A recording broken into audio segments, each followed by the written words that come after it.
Hi there, everybody. I'm Kraig Kann. Right now, on this edition of Tracks to Success, meet a man who is a caretaker for the game of golf, a man with energy, with passion, and with love for its courses, its clubs, its memberships, and the people who play the game, teach the game, and run the game. He is the newly elected president of the PGA of America, a golf course owner himself, and a guy who calls it like he sees it. And maybe that's because his journey began as a minor league umpire. He's got stories and he's got strategies and believes golf is more than just a game. It's about community and opportunity. His name is Don Ray, a journey in faith and a true friendship with the game he loves, leads, and promotes. His inspiring story of success starts now. Welcome to Tracks to Success. This is the podcast that brings you inspiring people and their inspiring stories, how they found their way to the top, and how their path can help you do the same. Here's your host, network broadcaster, C-suite executive, best-selling author, speaker, and entrepreneur, Kraig Kann. Don, it's an absolute pleasure to be with you. You look well, you look rested. You've got to be very excited about what's in front of you. So I'm going to dive right into this. I'm sure this is a schedule you saw coming, right? But maybe you can never prepare for it. So as the newly minted PGA of America president, like, what did it feel like when they said you're in officially? Well, my daughter gave my nomination speech, so I was kind of crying like a baby as you walk up, to the stage. So, for those who don't know, like when the election happens and you basically win by acclamation because nobody runs against you as president. You're actually, when you win the secretary election, that's when unless you do something crazy, Kraig, you will be president in 4 years. But still, Katie giving the nomination speech, me walking up there, hugging her, kind of crying, trying to pull myself together. But it's certainly a moment, all of a sudden, it's this culmination of your entire career. Like, okay, I'm here. Okay, let's get to work, man. So I'm pumped. I'm excited. And once I got past that first speech, I knew I was all downhill after that. I was going to be great. Why tears? Why the emotion? Well, I mean, for Katie doing the nomination speech, 5 years ago when I decided to run, she was the first one in this house that said, "Dad, you got to do it. You will kill it. I mean, you're perfect." And my wife, I had to convince her a little bit of all the travel schedule, and I was going to be away from home, and this was basically like almost joining the military. Like I was going to get deployed for 6 years and serve my association. And but I think it's just it's cool. I was thinking about my mom. I was thinking about my dad. They both passed. My brother was in the room. He was very emotional at lunchtime, like just because it's who knew. I mean, I'm out there at Augusta Ranch just grinding, and now all of a sudden I'm the president of the PGA of America. It's a lot to take in. I'm absolutely ready, but emotionally, yeah, it hits you. I think that's awesome. I think it's also important to let people know, and I know this is going to be something you're going to talk about quite a bit. The PGA of America, for some of our listeners and viewers that are not so into golf, right? The PGA of America, when somebody says PGA, it's not the PGA Tour.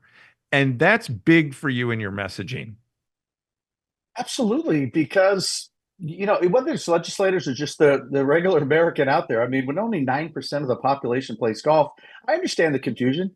Everybody thinks, that I play golf with Tiger Woods, and I don't. There's certainly 31,000, Kraig, men and women out there, just small business owners, basically. And, they're working for a living. Certainly the PGA Tour players, they raise a lot for charity. I really appreciate what they do. They play for millions of dollars. At the end of the day, PGA of America member, we get millions of people to play. And that's really the difference. We are straight charity through and through. Our job is to get the money coming from the top and flow it down into the sections and to our members so that they can change lives and maybe even save them with PJ Hope. Okay. When you were sworn in, right, I said this earlier about being prepared for something. I know you've had to think about it for the last few years leading up to doing this, but do you have to sit back and take a deep breath and write down a game plan of what you're actually going to do during a 2-year run in a leadership role like this? I'll tell you what, if you're sitting down to do that plan right before you're president, you missed the boat. I mean, this is a culmination of the last 4 years as secretary Hmm. and as vice president, knowing that you can't be a mile wide and an inch deep. What do you want to change? So there's certainly the three areas I want to focus on. As I really believe in the future, and I can't change the future unless I talk to it. So I'm going to the PGM University, 17 of them, talking to those new professionals. There's 8,000 in the queue right now. They're going to be PGA members. They're going to walk through those doors at PGA home quarters in Frisco, Texas. So that's certainly I want to talk about. PGA coach, I think that's the future, Kraig. Before a golf professional worked in the shop, rang up the shirt sale, got him to the first tee. I think the future of the PGA golf professional is on the first tee. It's on the practice tee. It's on the putting green. It's on the golf course because that's what we do. We build relationships, and those relationships lead to loyalty, love of the game, and sustainability for any business. So we have to get outside of the shops. And then I think after that, it's like you said, the legislative advocacy. I think we have to tell our story. When everybody looks at these not-for-profits that make a lot of money, they go, where's the money going? I'm happy to tell them it goes down into our members, to the sections, to grow the game. And that's what we do. And obviously, PJ Hope, on the side thing, I can't ever stop talking about that, Kraig, because it literally, when you see the suicide rate of veterans at, one a day, 26 a day, isn't that crazy? And they will tell you, once they meet their PGA coach, they don't think about committing suicide anymore. So we're saving lives with that. So those are my 3.5 things right there, if that's okay. Okay, I want to take this in a direction where it's not totally focused in golf, because a lot of those who listen to Tracks to Success are in other walks. But I consider you, and this is the reason I wanted you to be a guest on this program, I consider you an amazing leader for multiple reasons, but one of them is message, and I want to talk about that. As a leader, we have to stand for something. We have to be remembered for something, and we're nothing without a message, right? You can't just talk. There's a lot of people that talk. Very few have something to say. I talk about that quite a bit. So with that, having a consistent message that people will remember, how often do you sharpen it?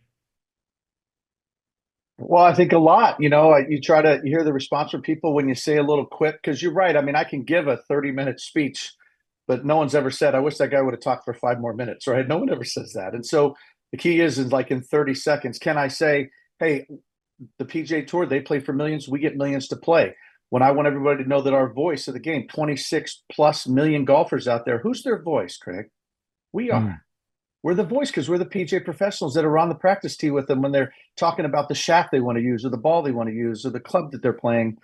We are the voice of the golfer in the game. And so, yeah, I think as you see what kind of what everybody's talking about in the whole golf space, the ecosystem that we all live in, where do we fit in that? And I think we fit in multiple places. We obviously have the greatest competition in golf and maybe close to even sport with the Ryder Cup. That's an amazing thing the PGA of America has. That fuels our engine to change lives.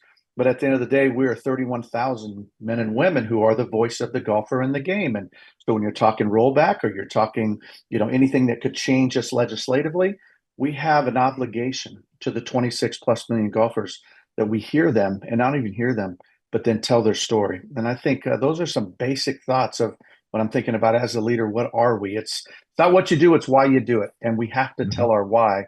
And that's what I tend to do. So all my leadership stuff, it always frames around what's the why of the PGA of America?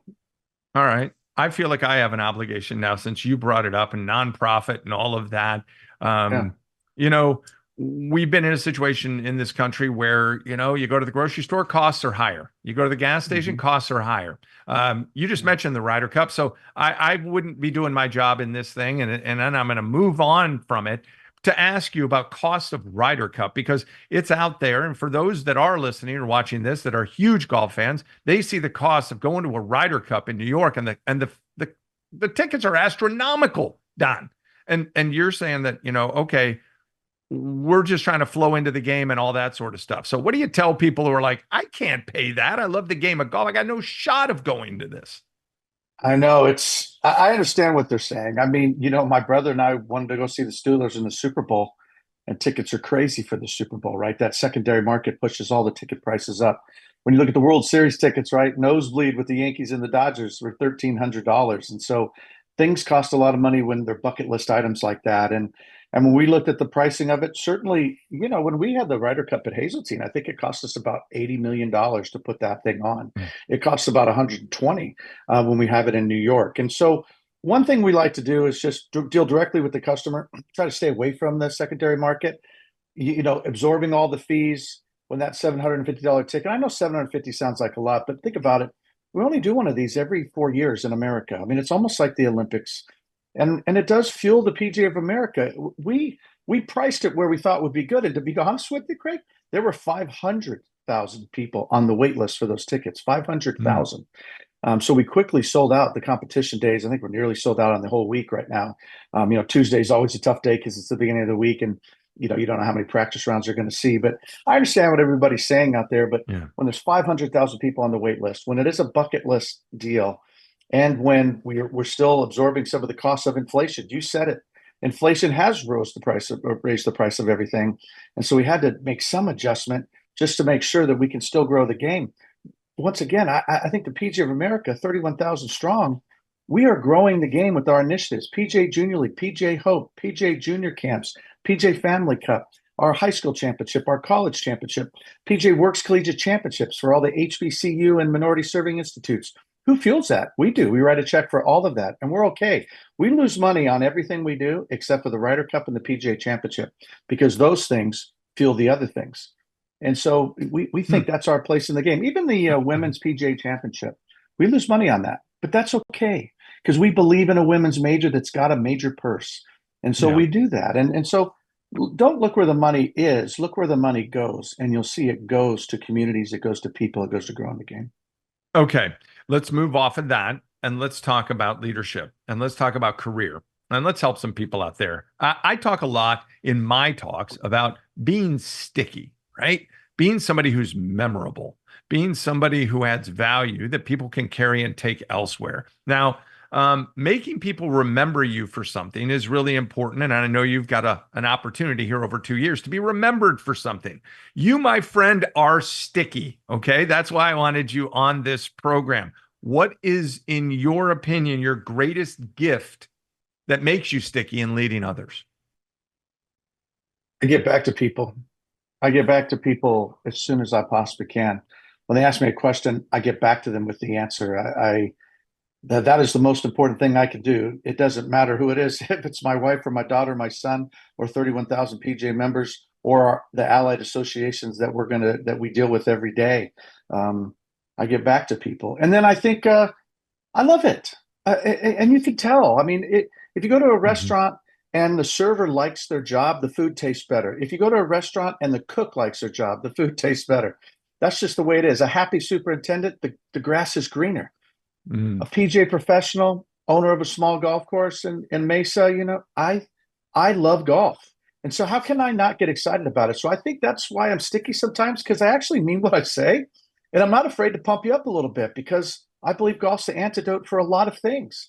But it's just that. It's just being who you say you're going to do, which my dad taught me when I was a kid.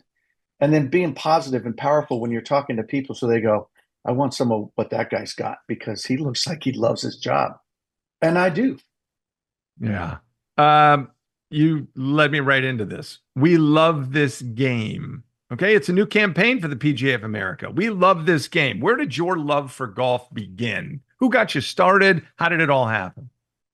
Well, it's funny. My dad got me into the game. He gave me the 5 modern lessons of golf from Ben Hogan. And so there's the grip, Don, and you're on your way. What's funny, if you read that Hogan book, as a side note, very weak grip. The guy fought a hook his entire life, right? So when you take that grip, you might start hitting slices, which is what happened to me. But I was more into baseball, Kraig, and I played a little golf with my dad, but I was really more into baseball. And then I got older, and my buddies started playing golf at the Las Vegas Municipal Golf Course there, where I was growing up, and you could play for $1.75 afternoon. And as soon as I picked it up, I was fairly good. My dad had planted that seed, so I think I've only shot over 100 one time in my life. Now, I never played competitively, but that's certainly when my buddies were playing, and this was an opportunity to play with my buddies. That created the love, and then it just got stoked. That fire got stoked a little bit more as I started playing golf with my dad. As he got older, as I knew that that was the thing he looked forward to, and that was great. And then I started playing golf with my daughter, and my son was. I was giving him lessons, and the fire got even more. And so it's never been about swing, stance, or score. it's always been about who I'm playing golf with and spending that time off the grid. And I love the game for that. I don't care if I shoot 66, 76, maybe if I shoot 86, but the quality time you get with the people you love, that's where golf is. That's the good stuff of golf right there. A quick minute to welcome a partner to the podcast and tell you about a great deal just for you. Here's a question. Do you wear hats? Of course you do. Then you need to know about Ahead. Ahead doesn't follow the trends, they set them, providing the best in headwear, styles, fabrications, and ornamentations for 25 years. And by listening to this podcast, you get a chance to save big. Visit aheadusashop.com and use the code TTS, that's Tracks to Success, to receive 20% off your order. That's aheadusashop.com and use the exclusive code TTS, 20% off, just for listening. We're talking with Don Ray. He is the PGA of America's president. He's a golf course owner. And I would say he's what I used to say that I did when I was at the LPGA as chief communications officer. He's a passion promoter. And I think it's important to carry that on. I want you to take me to your childhood. You just talked about that a second ago and how you learned the game. But what kind of a kid was Don Ray? Did you have a mouth that just ran? Were you one of those guys? What kind of a kid were you? Who have you been talking to, Kraig? Wait. What kind of research did you do on me? Definitely got in trouble a lot in class. A super smart kid. I was a student athlete of the year my high school year. I love sports. I love playing all sports. I was a good student, but I became a better student in the fourth grade. And the reason is I had a hip disease. I had leg perthes. I was in Children's Hospital. I was in the Shriners Children's Hospital in Los Angeles. And I didn't walk for about a year. I had a big cast on, a big brace. I couldn't go to the fourth grade because I couldn't sit at the desk because of my cast. So I had a tutor that year. And I think that's when my study habits and everything got a little better. I was always somewhat smart, understood stuff. I didn't really study very well. And that's what set me off. I mean, I had lots of different groups of friends. I was friends certainly with the stoners, we called them, the ones that, because I didn't smoke weed, but everybody, I hung out with those guys because I played soccer with them. And then baseball would come around and I'd hang around with the baseball. I was on the tennis team because I got 3 varsity letters, every year when I was in high school. And so the tennis group was a little different than the soccer group, which is different than the baseball group. And then, I hung out with the thespians who were doing the plays. And so I always had these different groups of friends to the point where I'd get out to my little Volkswagen Bug when it was time to go home after, how when you're the first one that has a driver's license as your buddies, and there'd be 12 people standing around a little teeny Volkswagen Bug going, Don, can you give me a ride home? And I'm like, I can't fit everybody in there. But that's who I was. I've got a lot of really, really good friends, and I've always been able to associate with a lot of different people from different backgrounds. And so not much has changed since then on that, but I talked a lot. I'm trying to talk less, I swear to you. Don't talk less. Don't talk less. That's one of your great gifts.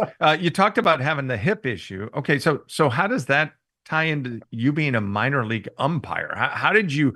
I mean, you got to get down behind the plate. You got to do a lot of things. I think the minor league umpire story is kind of fascinating. How'd you get into that? Yeah.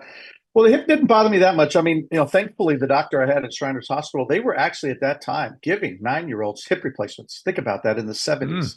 They were given hip replacements. So you'd have to constantly have a replacement. It's not near the technology it is today.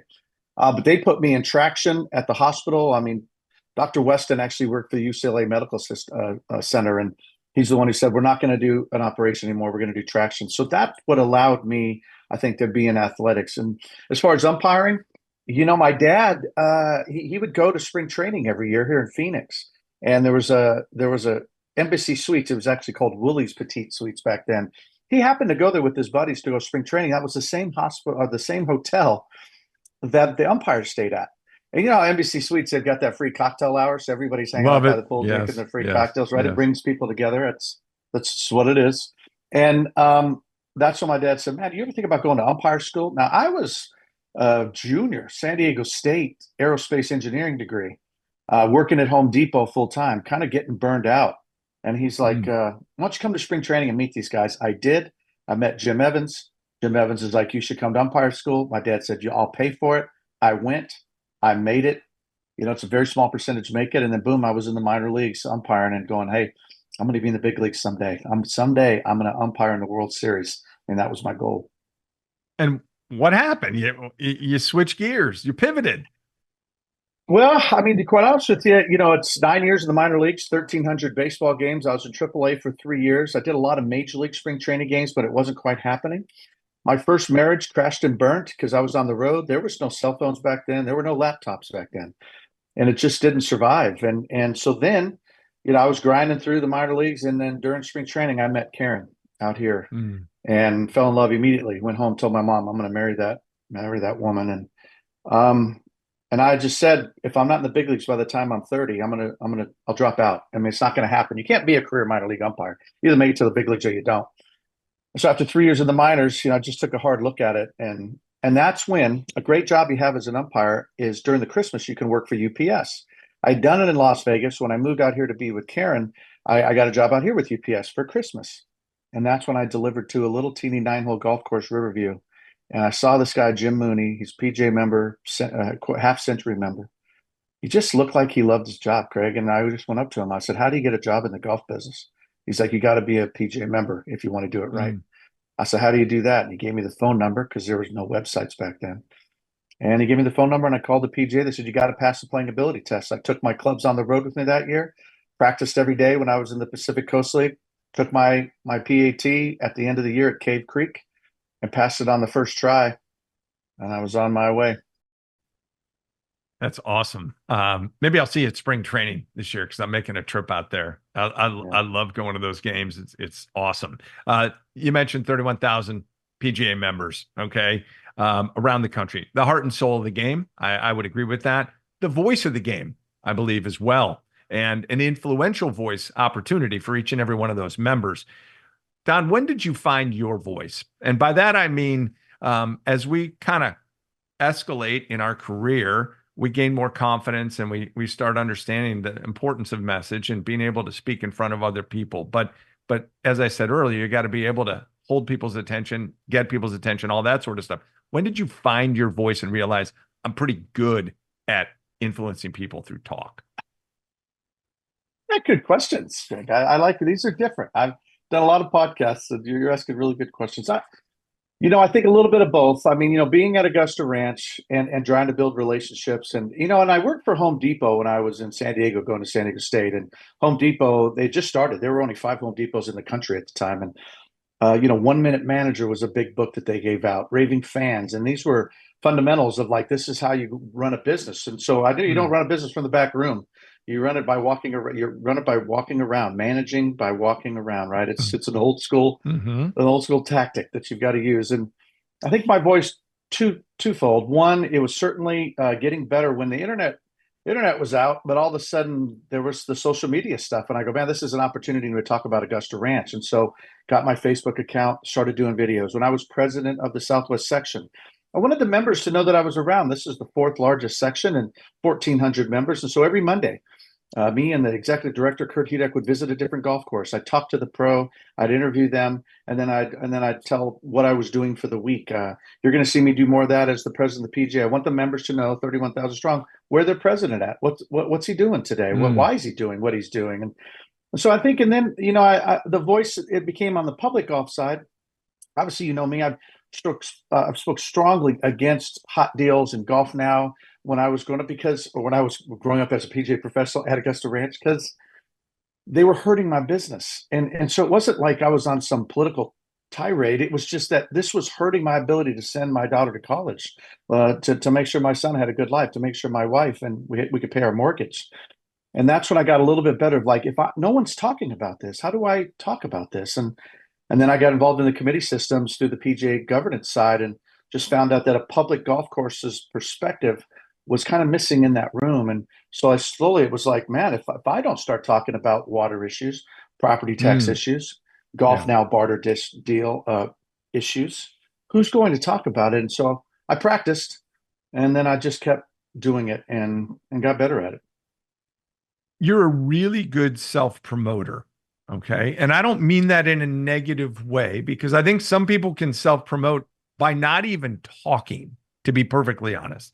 Your promotion of golf, your promotion of everything you do is attached and it's tied to you. People attach it to Don Ray.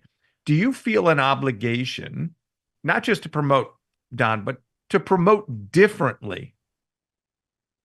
Well, I think people are watching you. I learned that as an umpire, right? They're watching you off the field. If you're at the bar after the game as an umpire, people are watching you. Like, so you start to act that I'm representing baseball, and so I've applied that to golf. Whether I'm at Augusta Ranch or I'm on the main stage at the annual meeting of the PGA of America, or I'm in a meeting with USGA, I'm still representing golf. I'm representing 31,000, not just myself, but everybody who's behind me that's giving me their trust to put me in that room. So.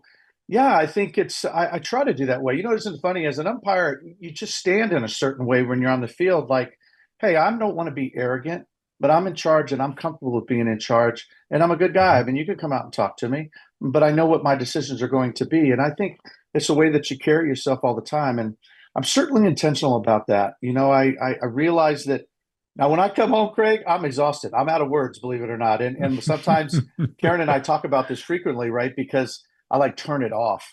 I'm not this way all the time. I mean, but I enjoy being this way all the time, but it's exhausting.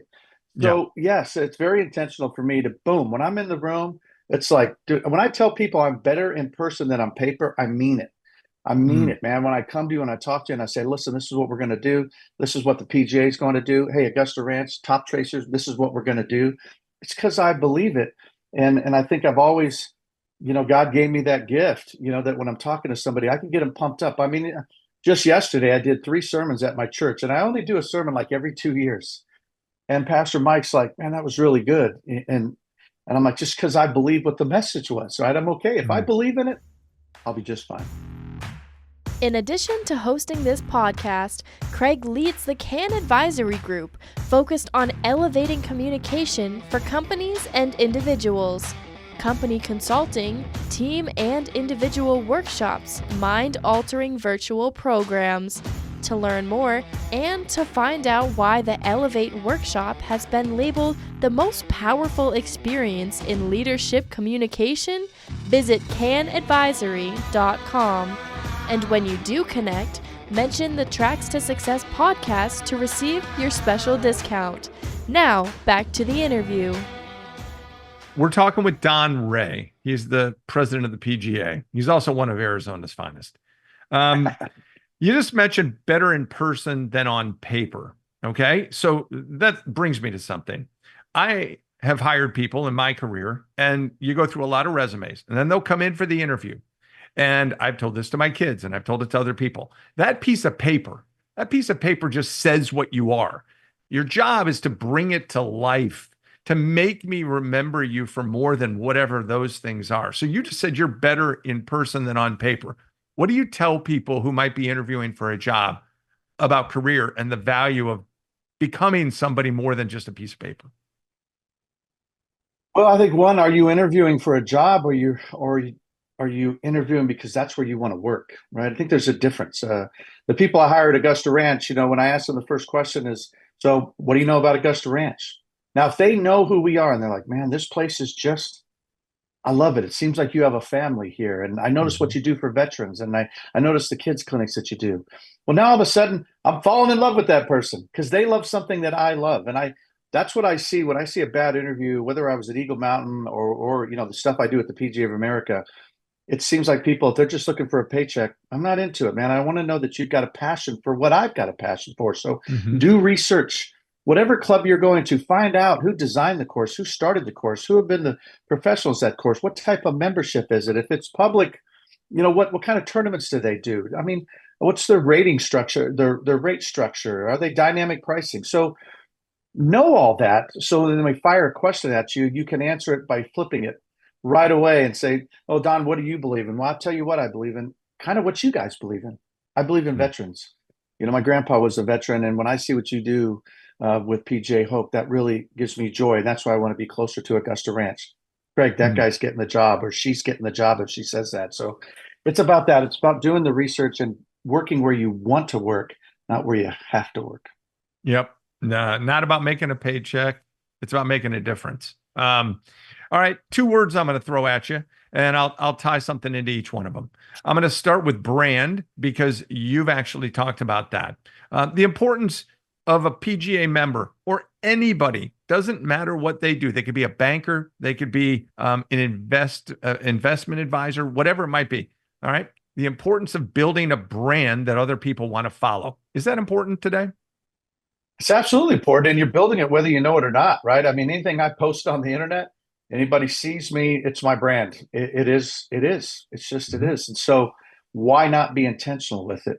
Why, if you've got an Instagram page and you get those just a short little amount of space to say who you are, what are you going to tell everybody? If you look at my Instagram, you'll see that's who I am. On LinkedIn, when they give you a little bio and you have that one little statement of what you can say about yourself, is that who you are?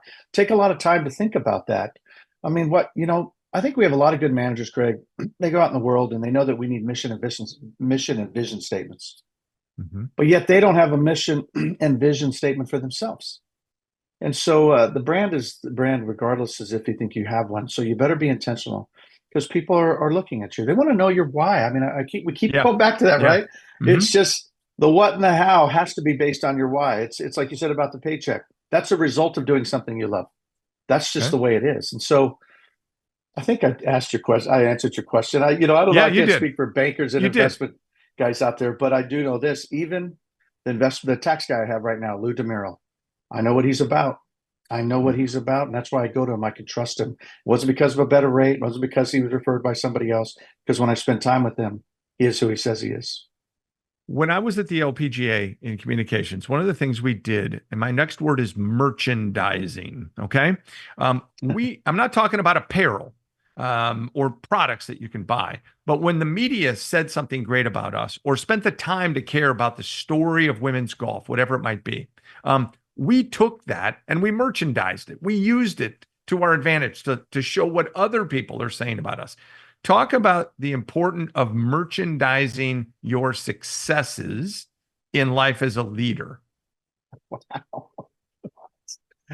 That's good, man. You got some good ones here. Merchandising. Well, it is interesting, as people talk about you, good or bad. I mean, when I Yep. just became president, I posted on the social media, say I'm excited to be president. The PGA posted a lot of things, and people were coming back and saying very nice things. I had a couple haters out there, but that's okay. That's to be expected. No big deal. Um, man, that's a good question.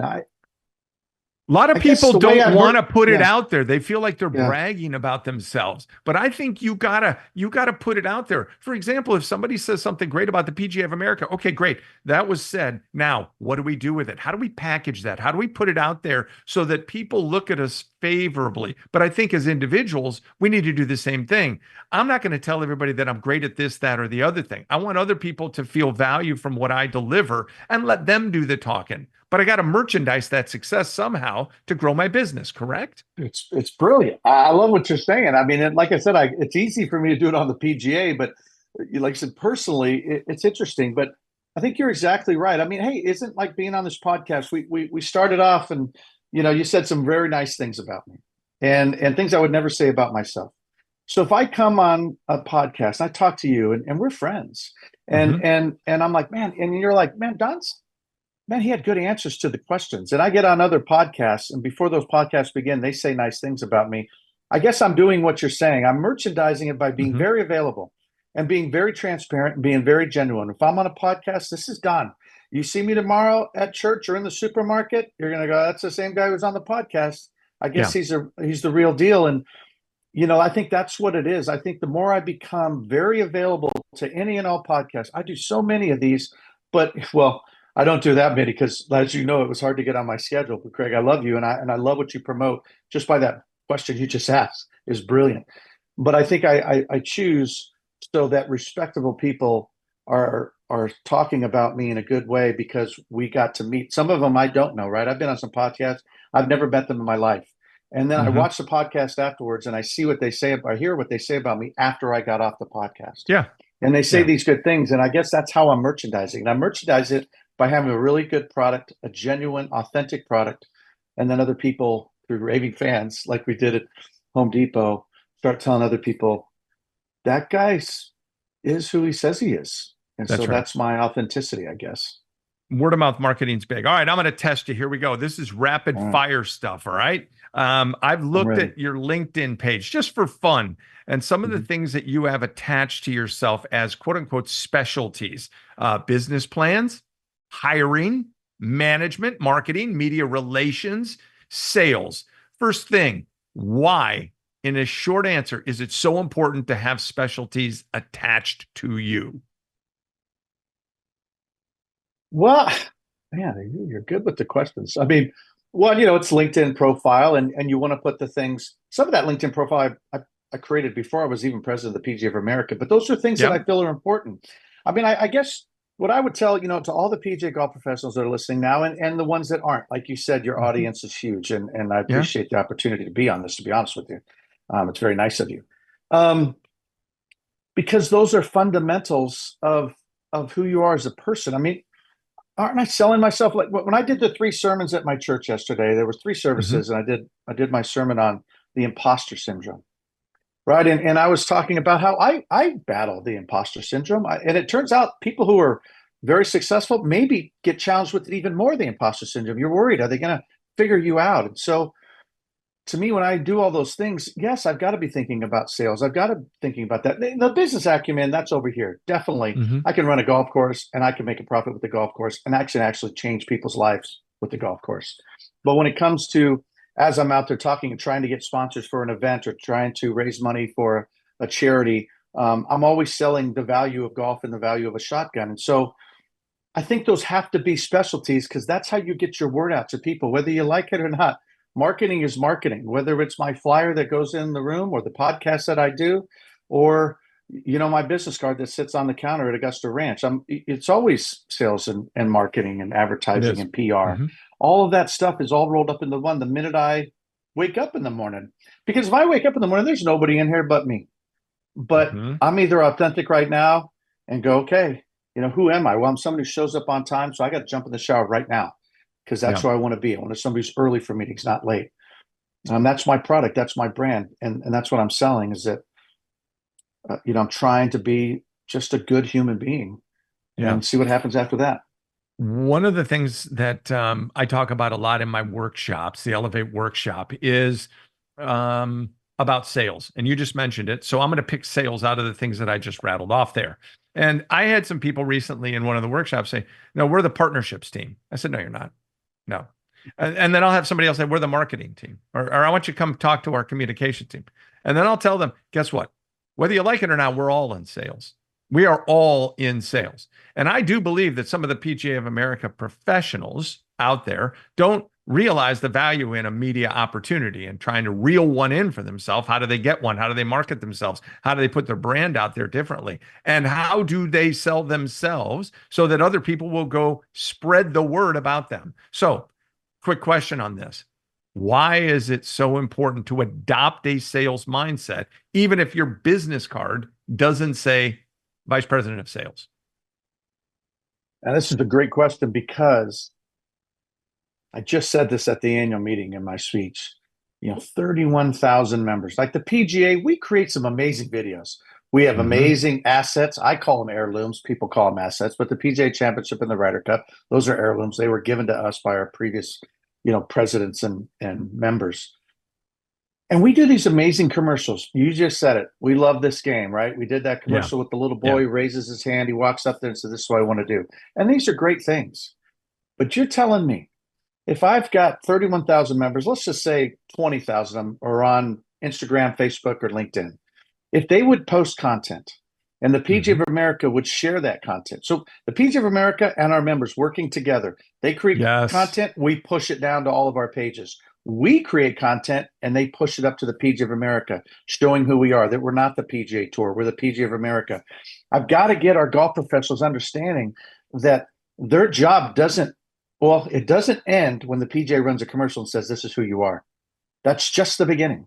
Now on your Instagram feeds, tell your story, what you do every day. I mean, if I've got 20,000 members and they've all got, let's just say they've got 3,000 followers on Instagram and they're pushing out that message to their friends and their family. And then their friends and their family, because they're proud of you, they push it out to their That's followers. right. That's right. There isn't a marketing strategy or marketing buy that you could do in the world that's going to have that reach and that authenticity because it's word of mouth through Yeah. social media platforms. And so we have to do that.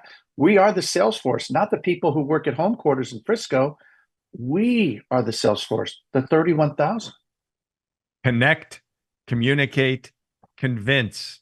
3 C's. Important.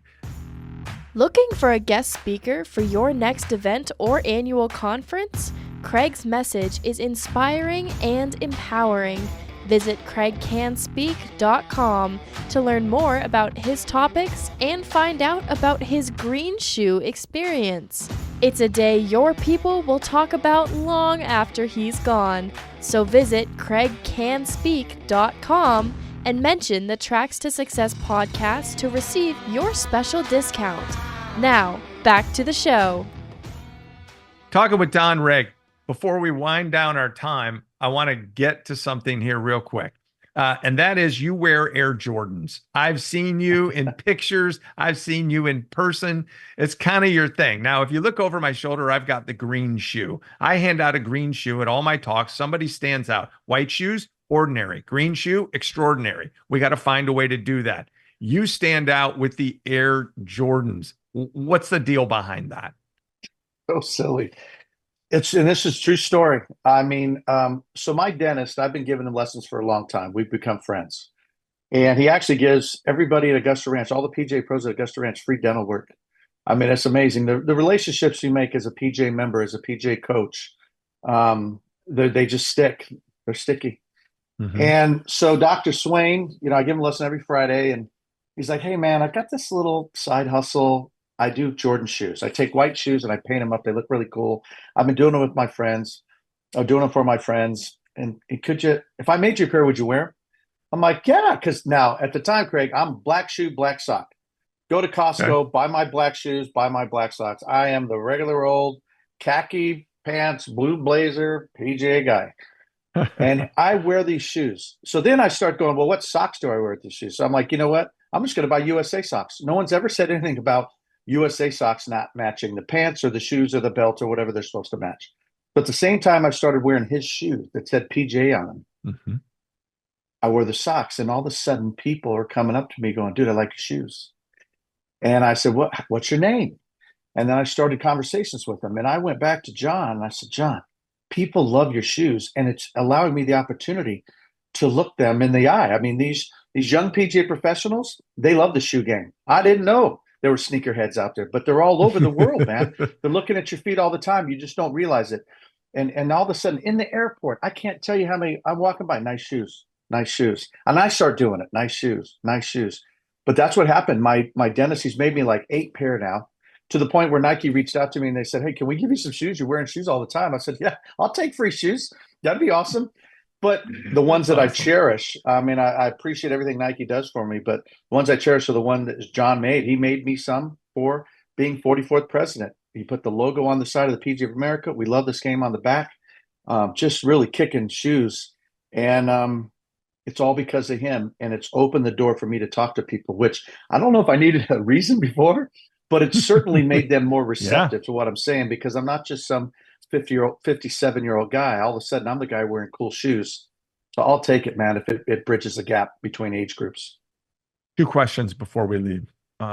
You preach a really good game, and you actually talked about sermons that you've done, but you always haven't been the guy who's had faith as a part of your life.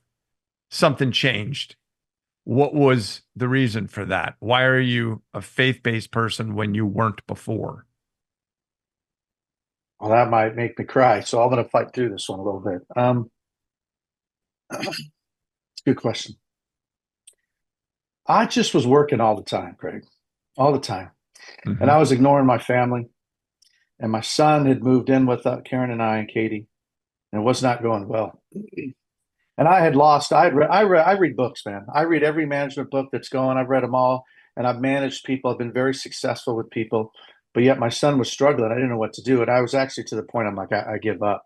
And while I was driving around looking for my son because he had ditched school, a guy called me and said, "Hey, man, I'm going to this church." And at that point, I basically, not in every way, but in a lot of ways, it hit rock bottom.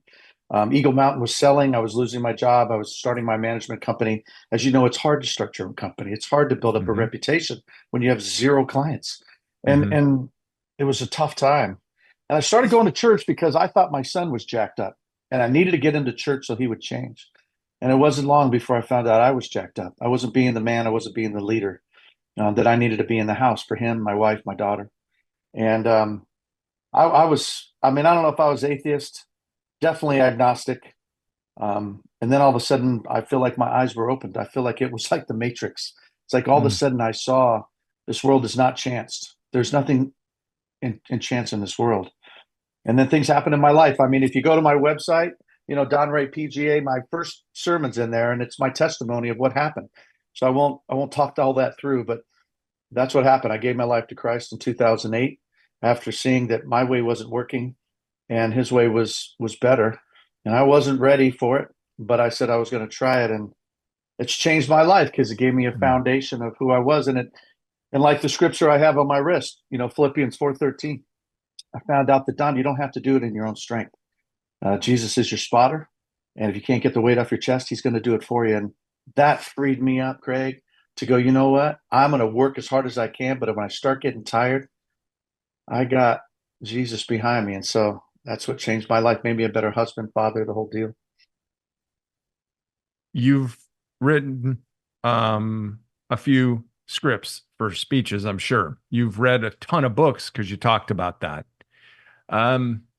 I hope you do a lot of journaling, by the way, in your 2 years as president of the PGA of America, because I think you'll have a heck of a story to tell.